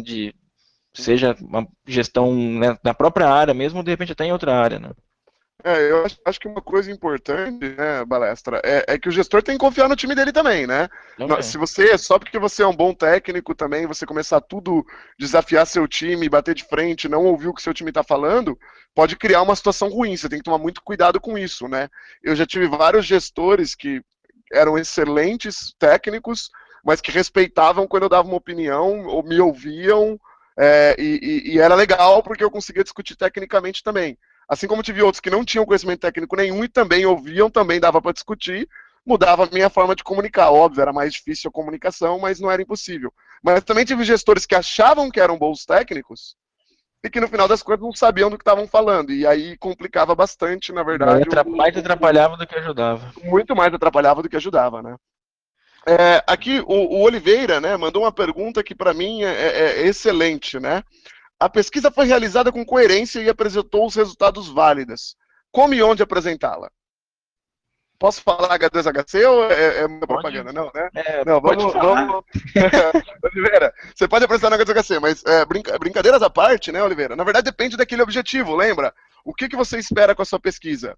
Ah, a sua pesquisa, o objetivo era alguma coisa de produto interno da empresa, então você vai apresentar internamente na empresa para os times de desenvolvimento e tentar fazer com que a ideia seja levada à frente, investimento e vire um produto. Ah, a sua pesquisa, o objetivo era marketing, então você vai procurar as conferências que te gerem o marketing que você quer. Aí você vai ter que olhar qual o nível da sua pesquisa, qual a abrangência do que você quer de exposição dela. Né? Ah, sua pesquisa era só para humilhar alguém, então você tem que mandar onde todos os amigos ou as pessoas que conhecem essa pessoa estão. Né? Então eu acho que depende muito do objetivo da sua pesquisa. Tá? Eu acho que o como apresentar, na verdade, é onde muita gente erra, né? Às vezes você tem um negócio que é excelente, você poderia apresentar numa conferência e realmente ganhar uma exposição, Às vezes tem um negócio que é muito tosco, que não teria sentido apresentar numa conferência, não teria. E o cara tenta ainda assim. Depende muito, é complicadíssimo falar, tá? Eu posso dizer o que eu faço, né? Eu tenho muitas coisas que eu desenvolvo que são para a empresa que eu trabalho. Então, geram patentes, geram inovações na empresa, mudanças em produto, mudanças em processos. Essas coisas ficam puramente para a empresa. Existem outras coisas que eu faço, por exemplo, encontrar vulnerabilidades, que eu não vejo por que, achei um bug que afeta milhões de pessoas. Eu não vejo como isso é diferente de um bug que afeta só 100 pessoas, porque para aquele 1 milhão de pessoas ou para aquelas 100 pessoas, o bug pode ter a mesma complexidade técnica. Para o lado de pesquisa, não faz diferença nenhuma a complexidade do bug. Às vezes, um bug que afeta só 100 pessoas é muito mais complexo tecnicamente do que afeta 1 milhão. Então, quando eu acho um bug, para mim é comunicar com a empresa que é afetada pelo bug, né? Tipo, por exemplo, se é um produto, sei lá, da Adobe, vou mandar um e-mail para a Adobe, comunicar com a Adobe e mando nas listas onde bugs são divulgados. Eu não faço um escarcel, não tento dar uma palestra numa conferência por causa que eu achei um bug, não tento ganhar mídia com isso, tá? Se a pesquisa, no entanto, sei lá, uma pesquisa que demorou meses para fazer, que exige profundidade, que exigiu assim, muito esforço, muito tempo pessoal, muitos recursos, investimento, um baita de um risco, porque poderia ser que a pesquisa não desse resultado, nesse caso eu quero que ela tenha uma exposição que vai fazer diferença para a minha carreira. E isso, em geral, é aquelas conferências que são reconhecidas pelas empresas aonde a minha carreira tem sentido. Então, no meu caso, por exemplo, é uma Black Hat da vida, uma DEFCON da vida, né? Então, esse ano mesmo, eu vou estar aparecendo de novo na Black Hat com um paper que foi, de novo, um trabalho meu em conjunto com o Gabriel.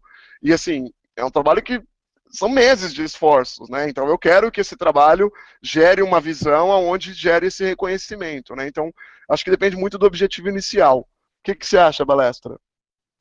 Concordo. Depende muito do objetivo que a pessoa quer, né, da qualidade do artigo gerado também.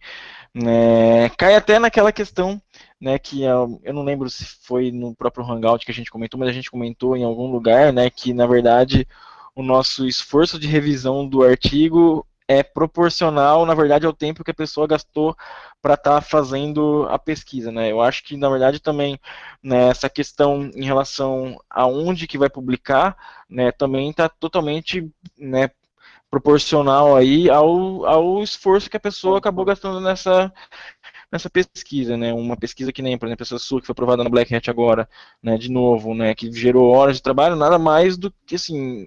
Faz todo sentido você tentar submeter essa palestra, né, essa pesquisa para um evento grande, né? Sendo que, na verdade, né, vai ser muito difícil você fazer uma pesquisa rápida, pode ser que aconteça, né, e ainda assim você consiga submeter num evento grande, por ser algo totalmente inovador, porque ser algo diferente, né, mas assim, eu acredito que as chances são bem mais remotas.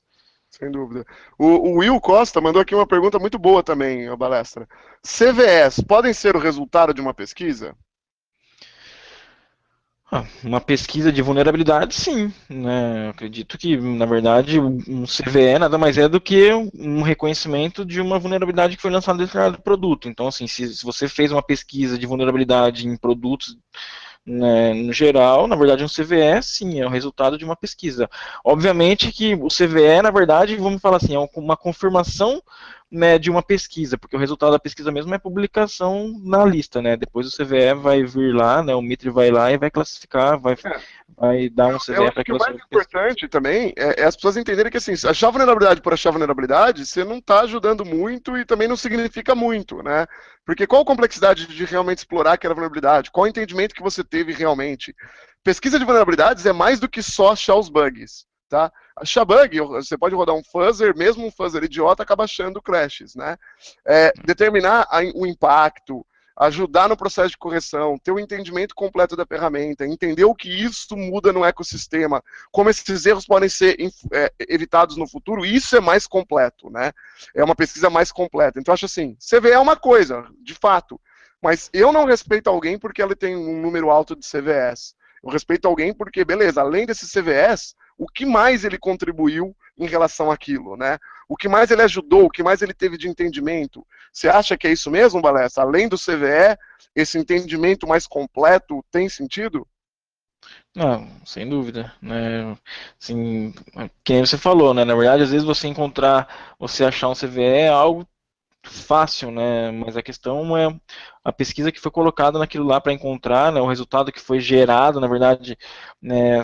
Pesquisas que foram feitas para estar conseguindo encontrar aquele problema, ou de repente, no próprio artigo, às vezes você encontra uma vulnerabilidade que não é explorável, né? Mas uma vulnerabilidade que é extremamente complexa de ser explorada. A pessoa vai lá, publica um POC, né? Mostrando que aquilo lá é factível de ser explorado. Então, assim, tem muito mais valor do que, na verdade, você publicar um CVE por si só numa aplicação web que tem vulnerabilidade a rodo aí, você publicar, de repente, uma vulnerabilidade banal, né? Concordo. Na verdade, inclusive, para ser sincero, as vulnerabilidades mais interessantes que eu já encontrei, tá? Elas nem eram exploráveis, elas não tinham impacto nenhum de segurança, elas eram bugs, mas eram extremamente interessantes de analisar a forma de chegar no problema, o porquê o problema existiu, a complexidade do código, e acabei aprendendo muito mais nisso do que de fato com bugs que, sei lá, um Ripple Overflow num Shockwave da Adobe, por exemplo, que no fim acabou ganhando até mídia, mas que para mim não era nada de extremamente complexo. O Wesley aqui, Balessa, mandou um negócio interessante, né? Caso a pesquisa que eu iniciei requerer outros assuntos, onde que eu posso divulgar o meu interesse em ter novos colaboradores? Quanto a isso, cara, eu tenho uma opinião um pouco complicada, porque assim, Wesley, depende muito, assim, se você não tem o networking, ou seja, se você já não conhece as pessoas que você poderia atrair, para sua pesquisa de fato atrair colaboradores, ela tem que ter alguma coisa já existente. Eu vejo muitas vezes a galera chegando, porque eu tenho essa ideia brilhante, quem quer ajudar? Cara, sei lá, isso daí pra mim é um monte de fogo de palha, entendeu? Uma coisa é chegar, eu tenho essa ideia brilhante, outra coisa é, meu, olha aqui, ó, eu já fiz isso, isso, isso, tô precisando de mais gente para fazer isso e isso, quem quer mandar coisa, vamos contribuir, vamos fazer. Isso eu acho que atrai mais a atenção. Então, mais do que aonde divulgar, é o como você está fazendo e o que você já tem nessa pesquisa. Quanto você já se dedicou antes de pedir ajuda de outros? O que você acha, Balestra? É, concordo. Mas, também assim, essa pergunta também é um pouco complicada porque às vezes algumas pessoas têm pesquisas interessantes, né, mas talvez não tenham o próprio network para estar compartilhando ou para estar buscando informação, né? Então, assim, né, concordo com o que você falou e, na verdade, a minha sugestão também, de repente, era tentar se envolver, né, se não conhece ninguém, não conhece grupos em rede de IRC, por exemplo, que conseguiria trocar informação, tente ir a algum evento, né? Tem eventos pagos, bons, eventos gratuitos, bons, que você vai encontrar pessoas também dispostas a ajudar ou dispostas também, né, a te auxiliar a fazer uma pesquisa ou aprofundar no assunto, ou até mesmo que já está fazendo algo similar ou que tem um conhecimento naquele assunto que vai poder te ajudar. Inclusive a nossa ideia com fazer o H2HC University, um evento menor, com um escopo menor, dentro da H2HC, justamente para que essa galera que quer começar a conseguir fazer um networking sem ter que gastar o valor que tem que gastar para participar do H2HC em si, né? Mas existem outros eventos, o Samuel aqui citou, tem a Upsides. A Upsides é um excelente evento, é um evento gratuito, que é uma ótima oportunidade também para conhecer pessoas, para conversar, para ver se existe afinidade, e de repente até ter ideias e começar a fazer, né? Então acho que realmente é participar das coisas, pegar um projeto também que já existe, de repente começar a contribuir, assim, você faz algum nome, né? É, Porque melhora, né? A verdade é que quanto mais nome você vai fazendo, mais a informação vem até você, menos esforço você faz por isso, mais você conhece as pessoas, né? Mas existe o trabalho de gerar esse seu nome, né? exatamente. O Rick Galossi fez uma pergunta aqui bem legal, né? Quais as áreas de pesquisa estão com maior demanda atualmente? O que você acha, Balestra? Bom, você já até comentou algumas, né, ao longo do Hangout, né? Eu acho que a parte de pesquisa de vulnerabilidade tem, né, tem uma demanda grande hoje, apesar de estar bem mais complexo do que era no passado, né? A exploração em si, né, se produzir algo que vai funcionar, né, em diversos sistemas de uma forma, né, que não vai ter impacto, tá bastante complexo, né? Tem também a parte de malware, né? Eu acho que tem um mercado grande, né, nessa essa questão, né? Assim, tem surgido bastante coisas, né? Mas a parte, né, de malware não apenas ofensivo, você criar um malware também, mas a parte de detecção, né? Então hoje, na verdade, a gente viu esse ano, né, ou nos últimos 2 anos, vamos falar assim, a gente viu uma série de produtos sendo lançado se tratando de detecção de malware, né, de malwares avançados, de APTs, né, de ataques direcionados. Então, assim, eu acho que hoje, na verdade, a pesquisa está focada mais para essa parte em relação a malwares, detecção de malwares, né, de como proteger, né, o pessoal tem falado, né, um assunto que o próprio Rodrigo já comentava há muito tempo, na verdade, nas palestras de 2012, lá na própria Black Hat ele já comentava, né, da indústria de antivírus, de estar, na verdade, de ser um produto morto, né, então, assim, hoje, né, próprios fabricantes já têm falado isso daí, né, assim, presidentes de empresa, né, fundadores de empresa têm, né, assumido que, na verdade, a quantidade de malwares é tão grande hoje que, na verdade, o mecanismo que era utilizado até então está praticamente inviável, né, não está mais funcional. Então, assim, eu acho que tem bastante coisa demandando nessa parte de malware, né, e eu acho que, na verdade, uma tendência também que pode acontecer é uma pesquisa relacionada à segurança para a parte de mobile, né, eu acho que esses dispositivos móveis têm, né, ganhado muito mercado, né, smartphones, a questão de tablet, esses dispositivos embarcados, então, assim, existe, né, eu acho que vai ter uma demanda bastante forte para a área de pesquisa de segurança nessa parte de mobilidade. E Big E, Data, né? A e pessoa tem falado bastante de Big Data, todo mundo ultimamente tem falado de Big Data para cá, Big Data para lá, a gente vai evento no Brasil, o pessoal fala, evento fora do Brasil, o pessoal também fala, né, de como trabalhar esse monte de dados, né, de Facebook, de Google, de Twitter, de paste, bindo, um monte de informação e como que você utilizar essas informações para te ajudar na parte de segurança, para te gerar alertas, para te ajudar você a se proteger, né? Então, assim, eu se fosse colocar, na verdade, áreas, né, acho que ofensivamente essa área de exploração e de malware, e na parte de defensivo eu colocaria essa parte de questão de mobile, um pouquinho mais para o futuro, a questão de malware hoje e Big Data está começando a pintar aí também. E, Balés, também é assim, quando você vai escolher uma pesquisa, tal, você pode fazer pesquisas nas áreas que você tem afinidade, na área que você gosta, criar um nome, porque não é necessariamente porque você faz a maior parte das suas pesquisas sobre vulnerabilidades que uma empresa interessada em ter você não vai admirar o conhecimento que você acabou desenvolvendo em engenharia reversa, em outros assuntos, e uma coisa não tem muito a ver com a outra, né? E eu também acho que, assim, existe espaço nesse mercado. Falta gente boa, eu falo isso sempre, eu continuo insistindo.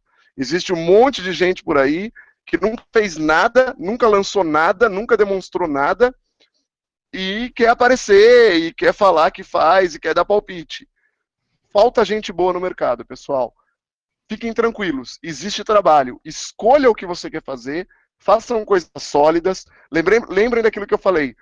Escolham temas pequenos, passo a passo, objetivos atingíveis, comecem a divulgar, façam uma pesquisa sólida, com uma boa bibliografia, com um bom compasso, divulguem isso, passem para o próximo passo, comecem a evoluir, que assim, naturalmente a demanda vai vir para você. Tá? Vocês vão ver que existem nichos de mercados também, que às vezes não é o que está em mais demanda, mas existem nichos de mercado e não tem gente suficiente. Isso quer dizer que pode ser que você acabe trabalhando para uma empresa que a gente chama de boutique. Então, eu trabalhei para uma empresa chamada Coze Inc. Eu não sei se vocês já ouviram falar ou se vocês conhecem, mas foi a empresa que lançou o Blue Pill, que é o rootkit de virtualização. É uma empresa que a gente chama de boutique, é uma empresa que tem, sei lá, hoje 30 funcionários. Eles só trabalham com áreas de pesquisas de vulnerabilidades e desenvolvimento de malwares. Então, nela, eu trabalhava buscando vulnerabilidades em sistema Linux, vulnerabilidades que nunca foram divulgadas, nem vão ser, porque a empresa tem os governos que ela presta serviço para essas empresas. Então, assim, é também de nicho, mas não deixou de existir um trabalho para mim que pagava bem, que me deixava trabalhar de casa, enfim. Então, não se preocupem se vai existir a demanda. Preocupem-se mais em se o que você está fazendo é sólido, se tem sentido, se realmente está bem embasado, se é uma coisa inovadora. Tá? E a demanda vai vir. Né? Os últimos recados que eu queria dar aqui, Balé, só antes da gente encerrar, era mais assim, galera, muito obrigado, né, por participarem, por virem. Se tiverem mais perguntas, podem mandar por e-mail aí para o coordenação@h2hc, que a gente vai tentar responder. Mande sugestões de temas, né, para a gente estar tratando aqui nos Hangouts, né. Na verdade, a gente tinha os temas que já foram votados, né, a gente vai até retomar aqueles temas, né, assim, já tem temas definidos, mas é sempre bom a gente, né, ouvir a opinião de vocês para ver o que mais que vale a pena a gente estar tratando, né. Concordo totalmente, na verdade. E assim, pessoal, divulguem, tá? A gente faz a coisa toda para vocês, tá? A gente não faz, o H2HC não existe por causa de nós. O H2HC existe para a comunidade como um todo. A gente faz o Hangout para a comunidade como um todo, né? Uma vez me perguntaram, mas e se de repente vocês pararem de ter público, se começar a não ter mais público, se porque vocês apoiaram a conferência A ou B que surgiu no Brasil, e essa conferência começou a crescer, e de repente se o H2HC parar de ter público. Cara, se o H2HC não tiver público, a gente não faz mais. A gente faz pro pessoal. Se a comunidade achar que não vale mais a pena, para de existir. Se o Hangout, de repente, a gente vê que o público não está interessado, a gente para de fazer. Não é isso, Balessa? É um negócio para a comunidade. A gente ganha no sentido de que, obviamente, a gente desenvolve um network, a gente conhece as pessoas, conhece os palestrantes, conhece gente do mundo todo. Mas o evento é para todo mundo tem essa mesma oportunidade de ganhar, de conhecer as pessoas. A gente está cada vez trazendo o nego melhor e mais gente e fazendo um negócio melhor. A gente precisa do apoio da comunidade para que a coisa continue. E agora está na mão de vocês. É isso aí. Mas tem um recado, Balé, que a gente esqueceu, porque a gente esquece de tudo aqui, né?